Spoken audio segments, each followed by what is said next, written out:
All right, I guess we'll start now. Okay, hello everyone. Welcome to my talk. Is there an echo? Do you hear an echo? Okay, cool. All right. Cool. Okay, probably.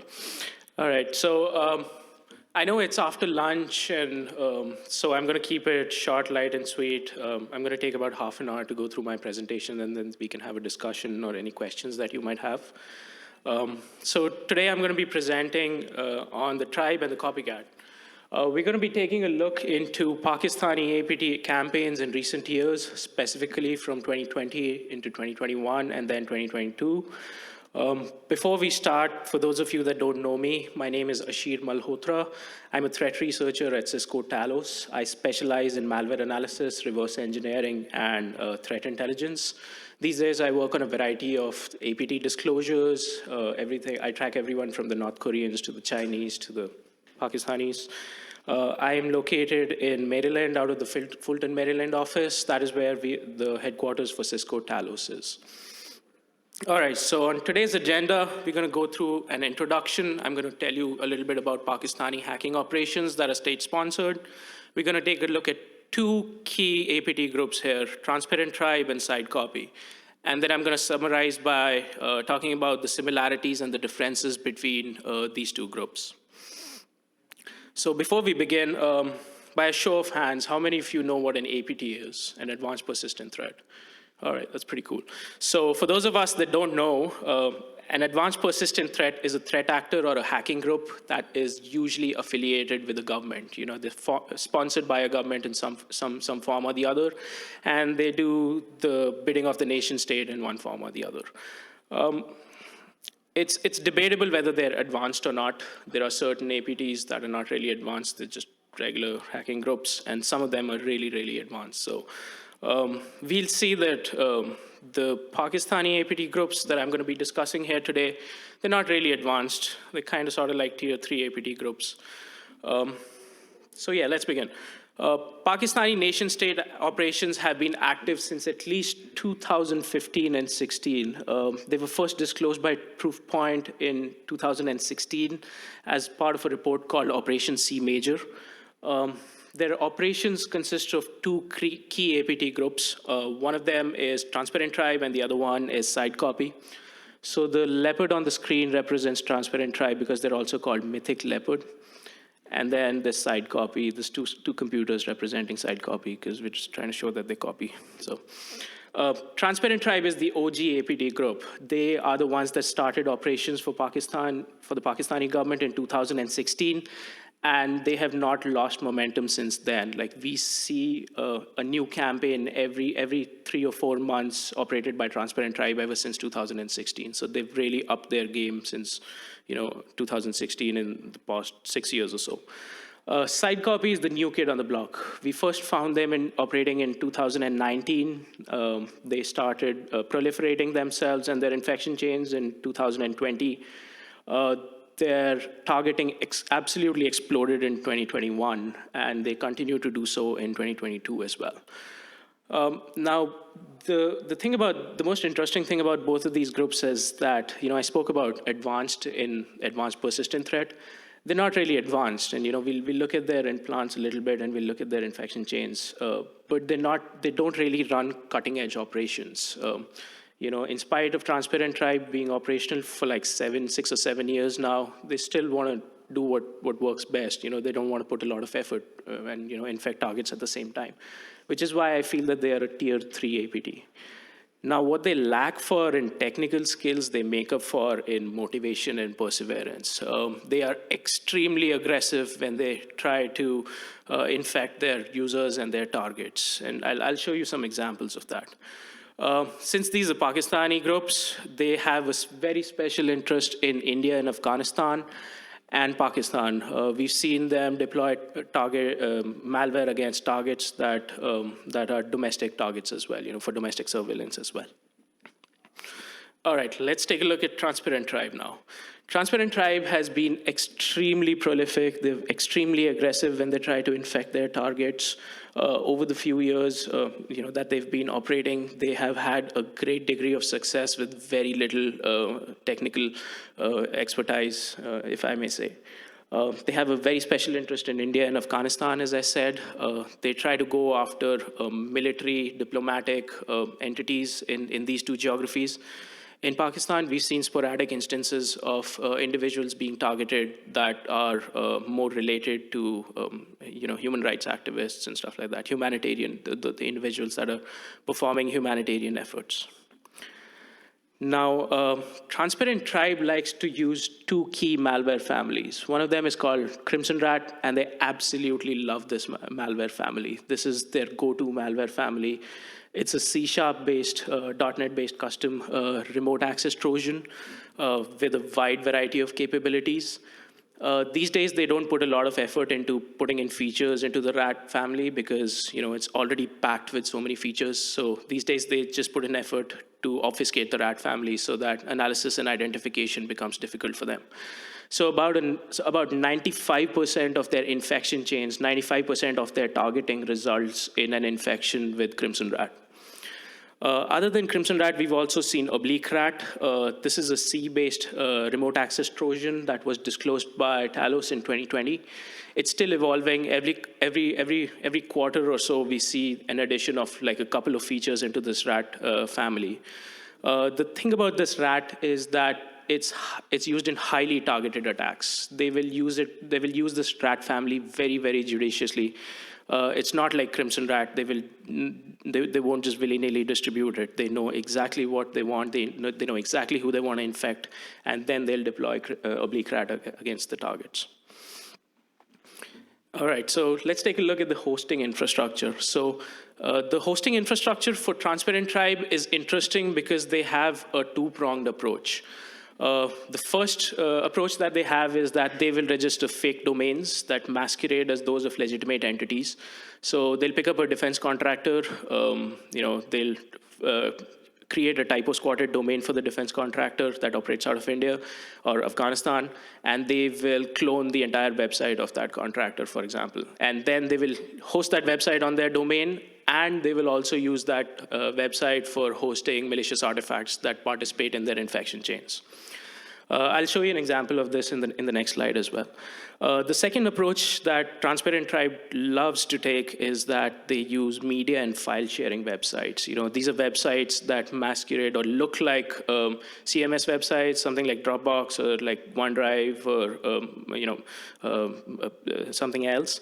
And a good example of that is a domain like dropbox.cc. It looks like dropbox.com, but it's not. It's actually operated by these attackers, and they use it to host malicious artifacts on there.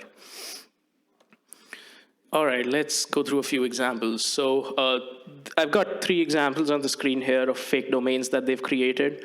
They like to create fake domains for a variety of, their targets and entities that they try to impersonate. We've seen fake domains and websites being created. For defense contractors and think tanks and even government themed websites. The first 2 screenshots that I have on the screen are basically it's taken from a website that they operated, and they basically cloned a legitimate website with a tool called HT-Track, and they set it up. So if you open up the fake website in the browser, it looks legit. The second screenshot, the one in the blue, the one with the Taj Mahal in the back, this is a fake website that they set up for the employees of the government of India, and the download now button basically downloads a malicious XLS file, an Excel sheet. And when you open it up, it gives you a bunch of data about the different pay grades in the Indian government, but it also ends up infecting you with Crimson Rat. So. All right, let's take a look at the lures and targeting. Now, we've seen a variety of lures and a variety of themes being used against the malicious documents that Transparent Tribe aims to distribute against their targets. We've seen defense-themed malicious documents. We've seen them targeting conference attendees. We've seen diplomatic themes, and we've even seen honey traps as well. In terms of defense-themed documents, So I've got an interesting example here. This is an email, a phishing email that consisted of a malicious document.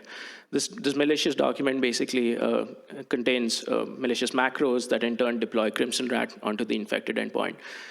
This exact email was sent out by the attackers to defense advisors stationed in Indian embassies in Southeast Asia. So, it looks very, very innocent. It looks very benign. You can't figure out what's going on or whether this is malicious or not just by looking at the email. And then when you open up the document, you end up getting infected with their implant. In terms of conference attendees, they like to target people like you and me, people who attend different types of conferences, especially trade conferences, defense-related conferences, and even humanitarian conferences. We've seen an extensive targeting of humanitarian conferences in Afghanistan, especially before, the Taliban took over the country by Transparent Tribe. The screenshot that I have on the screen is an example of a malicious PowerPoint presentation that was created by the attackers and distributed to attendees of the conference known as INDICEM 2021. This is a conference that is owned and operated by the Indian Air Force.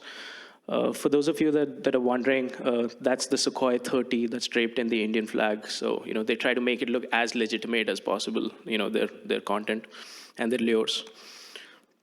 Okay, so in terms of diplomatic themes, we've seen an extensive targeting of Indian and Afghani agencies. But what's also interesting is that we've seen non-Indian diplomatic agencies being targeted as well. For example, in 2020, in August 2020 and September 2020, the attackers sent employees of the British High Commission in Pakistan a malicious archive that consisted of a ton of copies of Crimson Rat. So, you just have to click any one of them and you'll get infected by them. And that's the first screenshot on the screen. We've also seen sporadic targeting of agencies located out of Iran, the Islamic Republic of Iran, but these are one-off cases. Primarily, their targeting is focused towards India and Afghanistan. Okay, honey traps. So Transparent Tribe loves to use honey traps. This is a direct translation of spying and espionage operations from their intelligence services into the cyber realm.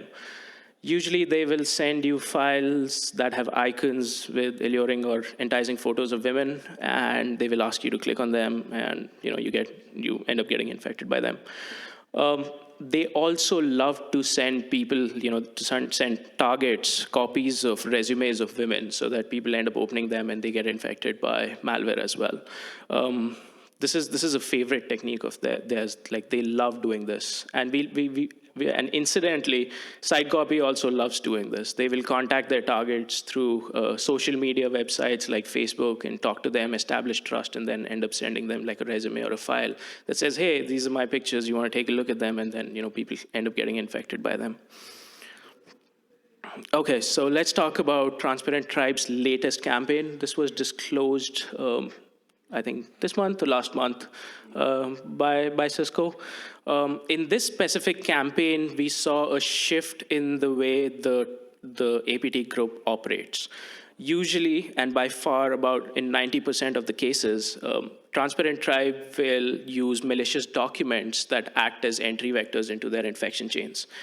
In these cases, however, we saw the group use fake installers that were disguised as installers for applications that are used by the government of India and employees of the government of India. So you see the screenshot in white that says Kavach authentication. Kavach is a two-factor authentication software that is created by the government of India, and it is used by the government of India's employees to log into their emails and their intranets and such. So the way this infection chain works is that you get the fake installer, you execute it, and it downloads and executes Crimson Rat onto your system. And then at the same time, it downloads a legitimate copy of the application that it's masquerading as, and then sets it up on the system as well. In this specific campaign, we saw the use of a new lightweight .NET-based implant as well. And I call it lightweight simply because it doesn't have as many capabilities as Crimson Rat, because Crimson Rat is packed with capabilities.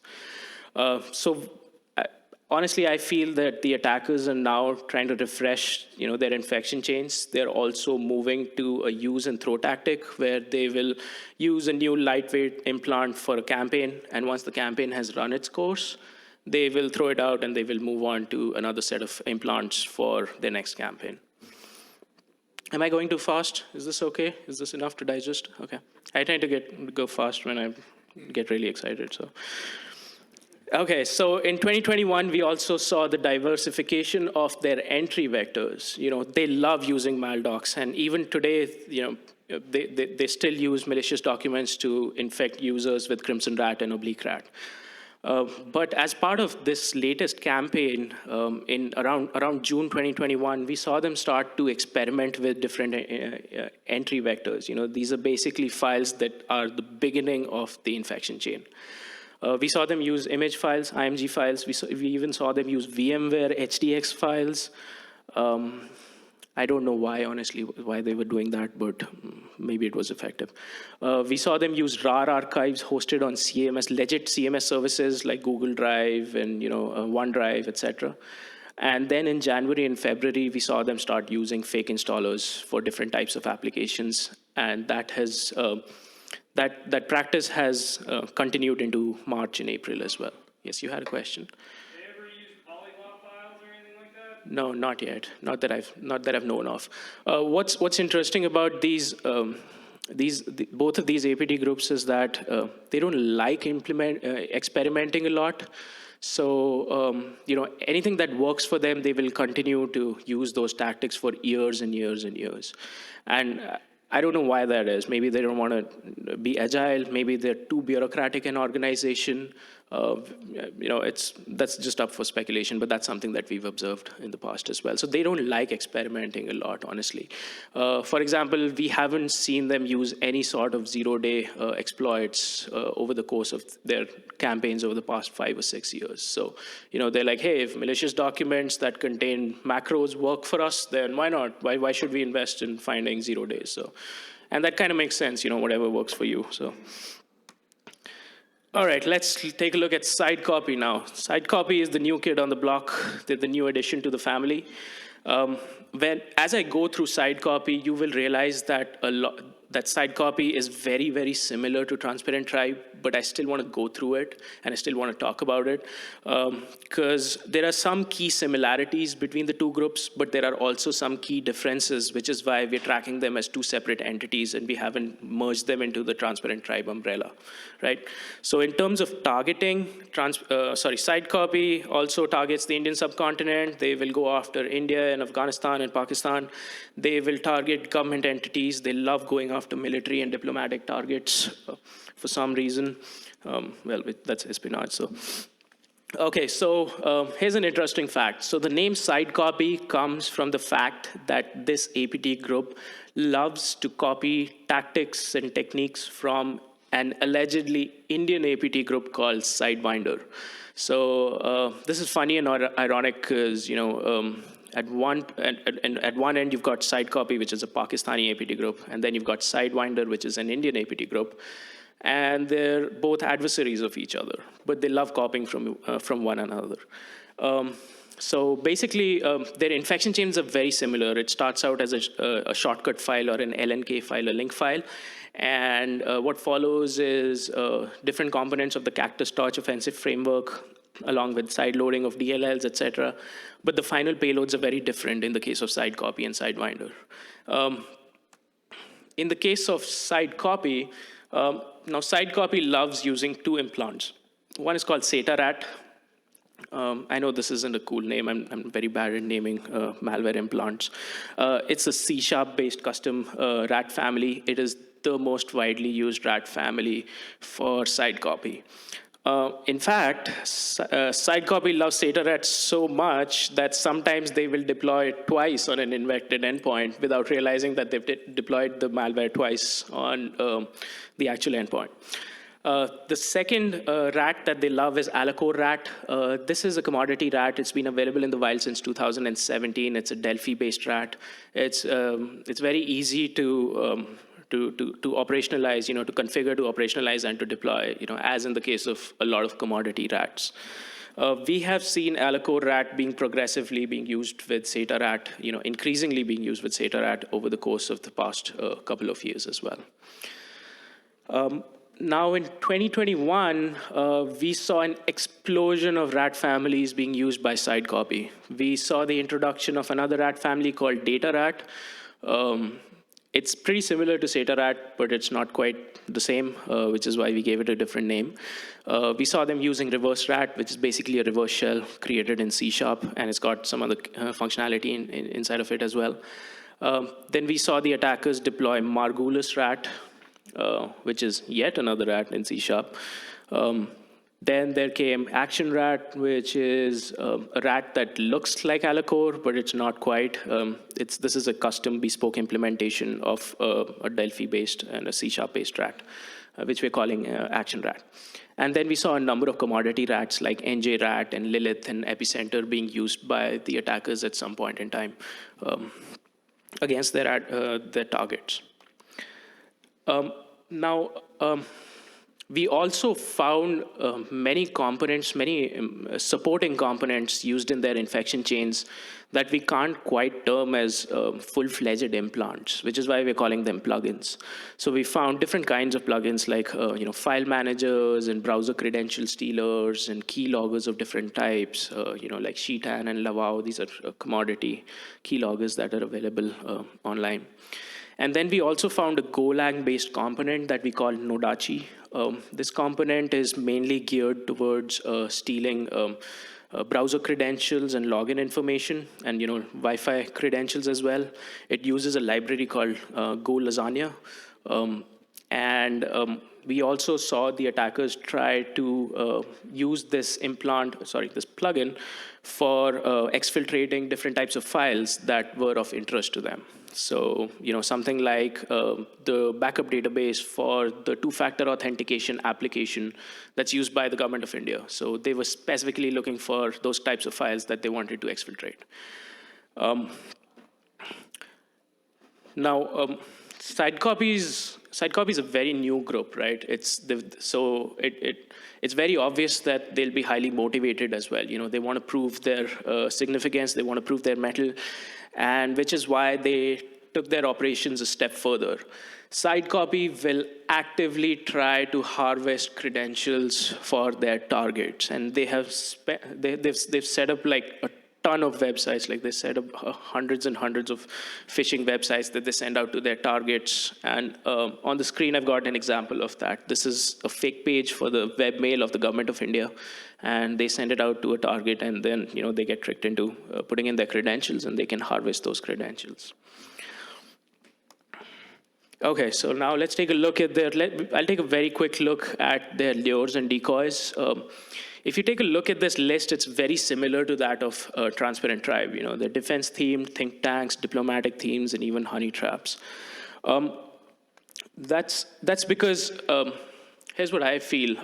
They're two separate entities, but they have the same set of goals. They answer to the same set of people, which is why they conduct different operations that are different technically, but they have the same set of people that they want to infect. All right, so this is a defense-themed document that they used as a decoy from January 2021, and this is a document that they obtained from the Indian Army through some means, and they started using it as a decoy. And it's basically it's a seniority list of officers in one of their commands in the Indian Army. Now, SideCopy loves to go after think tanks as well, just like Transparent Tribe. We've seen them target different individuals associated with different think tanks that are associated with the Indian military. Some of the think tanks that were targeted are CLAWS, CENJOS, and ORF. CLAWS is the Center for Land and Warfare Studies. CENJOS is related to the Indian Army as well. This is too long an abbreviation for me to remember, honestly. So, oh wait, I've got it on my notes. Center for Joint Warfare Studies. Oh, it's directly sponsored by the Indian Army. And then you've got the ORF, which is the Open Research Foundation. The screenshot on the screen that I have for you is an article from February 2021 by the ORF. It was published in their journal, and it was geared towards their readers. And this infection chain where this decoy is used ultimately results in the deployment of NJRAT on the victim's endpoints. In terms of diplomatic themes, so far I've been showing you a lot of malicious documents and lures that are related to India, but I wanted to show you something about Afghanistan as well. So this is a lure and a decoy that was used by SideCopy, where once the infection is successful, they would show this decoy document to their victims. And it's basically from the High Council for National Reconciliation in Afghanistan. And this is a council that was established for reconciliation between the previous government of Afghanistan and the Taliban. So, they actively target Afghani agencies as well. And similarly, we've got honey traps. They have a very close resemblance with Transparent Tribe as well. The example that I have here for you guys is of an Afghanistani individual. It's a lady, and they have, they used her resume to try to infect their targets. It's very similar. Transparent Tribe also tends to use resume themed, and I guess SideCopy has learned from that, and they're now adopting the same technique and the same tactic. Okay, I've been going too fast, and I'm sure you guys are falling asleep, so I'm going to summarize now. I promise this is going to be like 3 slides, I promise. Okay, so there's a lot of similarities between SideCopy and Transparent Tribe, right? Like the kind of people they target, the tactics they use, the lures that they use. So it's a very fair assumption to think that they're both the same, right?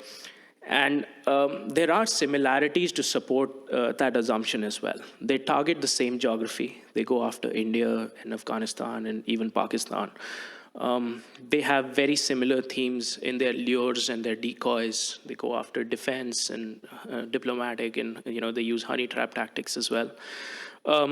In terms of technical operations, we've seen both the APT groups use the same VPS providers like Contebo and others. And they love cloning websites of interest. This is another tactic that they share with each other. However, there are some key differences. First of all, they operate a very different suite of malware. We haven't seen a lot of code similarities. We haven't seen a lot of similarities in the way the malware is written. There's a specific coding style when somebody's writing code. And both the malware for both these APTs are very mutually exclusive from each other. And that includes their infection chains as well. Transparent Tribe's infection chains are usually very short and sweet. They're to the point. They want to be as stealthy as possible. SideCopy, on the other hand, is they're still learning. If I'm being tactful about it, in terms of operational security, Transparent Tribe is way more mature. Like they will conduct their operations so that things can't be traced back to them. SideCopy is still learning. There's some operational mistakes that they make that makes you feel that they're still learning. There's still some noobs in that group. Also, we haven't seen any technical infrastructure overlap between these two groups, between the domains and the IP addresses and the CNC addresses that they operate. We've never seen any, overlap between them, which suggests that the two distinct groups that are operating with each other. They're operating alongside each other, but they have their own teams and their own ways of getting things done. And that brings us to the end of the presentation. So I've got a few links for you on the screen. This is the research that we've done over the years, tracking both of these groups and their different campaigns as well. And with that, I will open this up for any questions that you might have for me, any feedback, any blessings, any beer. I'll take it all.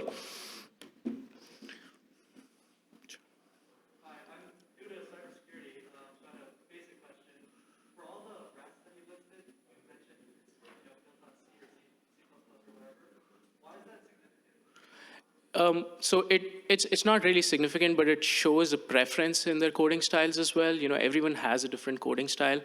A lot of new age APT groups, especially when they're in the learning phase or when they're in a very nascent phase of their operations, tend to focus on technologies that they can understand. And I'm sure C# is way more easier than C and C++. So, I mean, maybe that's just a design choice. So, sure. You had a question? Yeah, I just wanted to say thank you to Talos for Decept, Proxy, and Mutiny Fuzzer. Okay. They're products that you guys released, and they're awesome. You're welcome. I have no idea what they are. I'm honestly, I'm not a product guy. I just track APTs. That's all I do for a daily basis. But yeah, I'll take that forward. I'll take that forward. Yeah, yeah. I'll take that as a win. Yeah.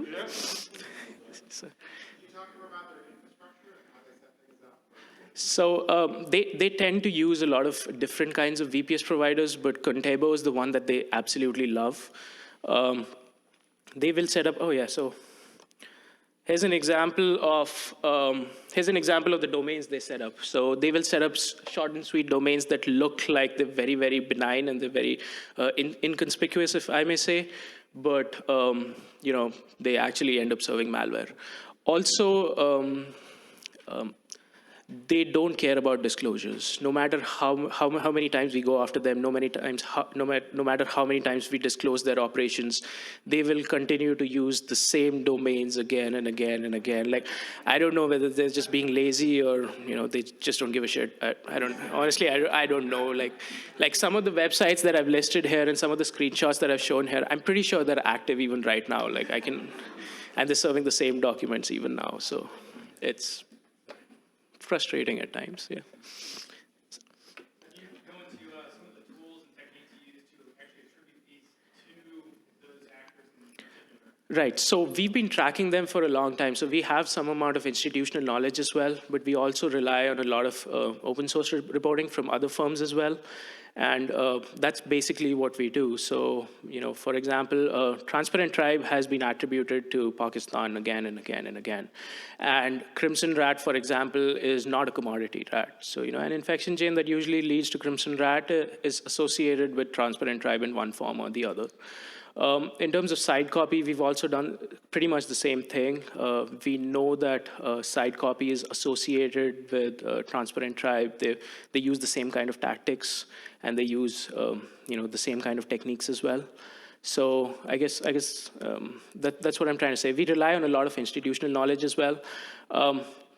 Also, we rely a lot on our telemetry as well. So we try to figure out who's being attacked, who the target is. That's a very big part of who's being attacked. And then we also have to figure out, what geography is being attacked.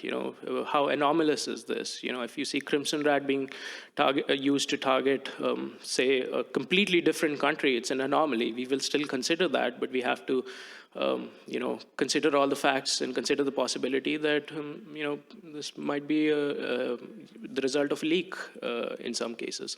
So all of that needs to be considered, and then we, do the attribution bit of it. Where do you get these artifacts? Do they just go through your security stack and then you analyze them? Yes, telemetry.